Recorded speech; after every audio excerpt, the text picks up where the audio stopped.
got a few screws loose since the days of my youth. There's a few screws loose. I'm not really familiar with the term quarter life crisis. That's actually something new to me as we're recording this episode. But something you said kind of resonated and made me think of childhood again, which is having dreams, having hopes, having aspirations, right? So going back to like even like elementary school age, 8, 9, 10 years old, that's typically when you get a lot of the I want to be an astronaut. I want to be a policeman when I grow up. I want to be a fireman when I grow up. Yo, back then, I ain't know what the fuck I wanted to be. And that shit would change like the fucking temperature. Like every year you go to school, hey, what do you want to be when you grow up? I want to be an astrophysicist. Next year, hey, what do you want to be when you grow up? I want to be a professional wrestler in the WWF. Like, I had no clue what the fuck I wanted to be when I grew up.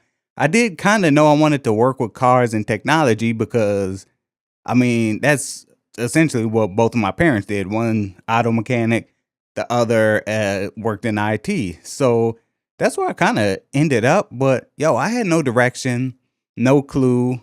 And you look at our teenage years, P, we still didn't really have any direction as far as career paths, career options, and things, even the possibilities, right?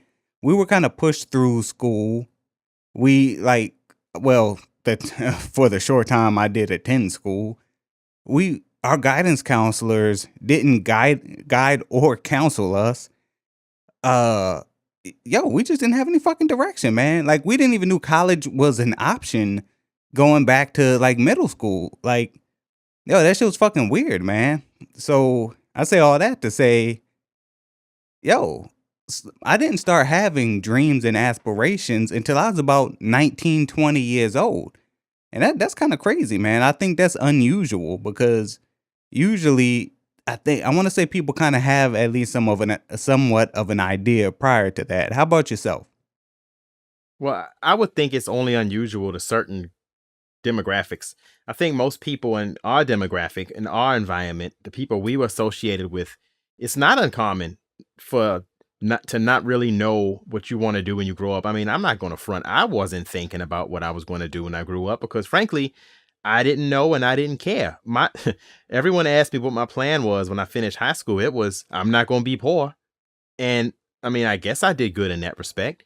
We wandered through teenage years, kind of loafed around and did a lot of stupid stuff. But like Dan said, our guidance counselors didn't teach us things, didn't give us information. So it's one of those situations where people say, ask questions. You got to research these things. Well, before anyone says that or thinks that while out there listening, we didn't have the goddamn internet back in the day to tell us all this stuff. You couldn't just go look it up. Yeah. If you wanted to know something, you had to know what you were looking up to look it up. Yeah. I didn't have dreams. I was forced into what I ended up doing for a career as a firefighter. I found out I was having a baby at right the same day as I graduated. So, I took a job at a hotel in DC. I was a valet / doorman, and I was kind of wandering aimlessly. I didn't like that career whatsoever, and I left after 3 months. But I was good at cutting hair, so I was considering going to barber school at and I think what was that school called, Dan? Bryant. Yeah, they had the adult Yeah. education. I was going to get my stuff through there and go from there. But I decided to get in the fire department because they were hiring.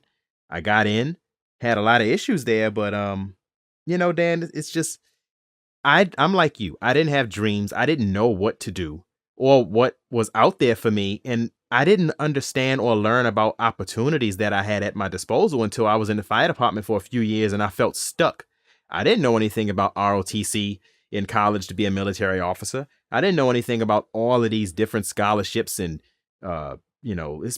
frankly, what people may not understand is this. It is not hard to get a scholarship.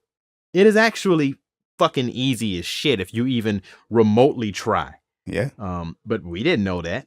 We thought you either had to be an athlete or a real smart goddamn genius to get a scholarship. So, like you said, Dan, we didn't know, we didn't have dreams, and a lot of these things in the ages when we could have affected change in our lives, we missed out. We kind of missed the boat.